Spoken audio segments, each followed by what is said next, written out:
Assalamualaikum warahmatullahi wabarakatuh. Saya Andira Nazwa dengan NPM 224022689 dari kelas A2 Akuntansi Fakultas Ekonomi Universitas Balikpapan. Di sini saya akan menjelaskan definisi dari ragam bahasa dan juga jenis-jenis ragam bahasa. Berikut penjelasan dari saya.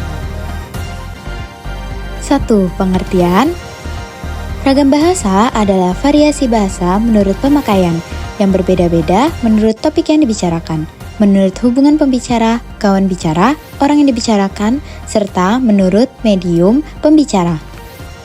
Ragam bahasa menurut Dendi Sugono. Sehubung dengan pemakaian bahasa Indonesia, timbul dua masalah pokok, yaitu masalah penggunaan bahasa baku dan tak baku dalam situasi resmi dan dalam situasi tak resmi.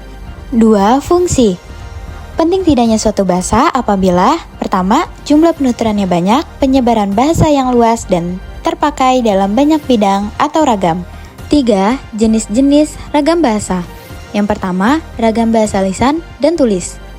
Ragam bahasa lisan adalah suatu ragam bahasa yang dihasilkan oleh alat ucap, organ of speech. Dalam ragam bahasa lisan ini, kita harus memperhatikan beberapa hal seperti tata bahasa, kosakata, dan lafal dalam pengucapan.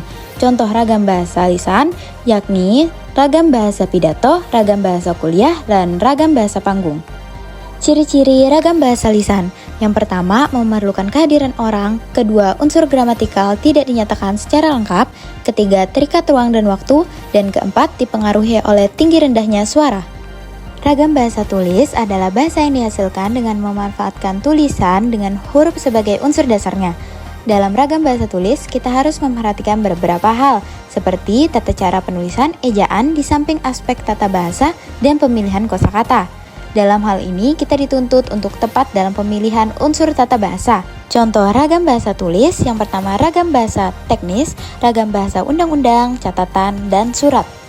Ciri-ciri ragam bahasa tulis, yang pertama tidak memerlukan kehadiran orang, kedua adanya unsur gramatikal yang dinyatakan secara lengkap, ketiga tidak terkait oleh ruang dan waktu, dan keempat dipengaruhi oleh tanda baca atau ejaan. Kedua, ragam bahasa baku dan tidak baku. Ragam bahasa baku adalah ragam bahasa yang sesuai dengan kaidah standar kebahasaan. Dalam hal ini mengacu kepada pedoman umum bahasa Indonesia. Beberapa fungsinya seperti pemersatu, penanda kepribadian, penambahan wibawa, dan sebagai kerangka acuan. Ragam bahasa tidak baku merupakan kebalikan dari ragam bahasa baku. 3. Ragam bahasa formal dan non-formal. Ragam bahasa formal adalah ragam bahasa yang digunakan dalam lingkungan resmi atau kedinasan seperti lembaga-lembaga, pendidikan, pemerintah, perusahaan, atau bidang pekerjaan. Ragam bahasa non-formal adalah ragam bahasa anti-formal di mana yang penting komunikatif dan saling memahami. 4. Ragam bahasa ilmiah dan sastra. Ragam bahasa ilmiah adalah ragam bahasa yang efektif, efisien, baik, dan benar untuk mengkomunikasikan hal-hal keilmiahan, memaparkan fakta, konsep, teori, atau gabungan dari ketiganya. Ragam bahasa sastra adalah ragam bahasa yang mengutamakan unsur-unsur keindahan, seni, bergaya kesastraan. 5. Ragam bahasa sosial dan fungsional. Ragam bahasa sosial adalah ragam bahasa yang sebagian norma dan kaidahnya didasarkan atas kesepakatan bersama dalam lingkungan sosial yang lebih kecil dalam masyarakat.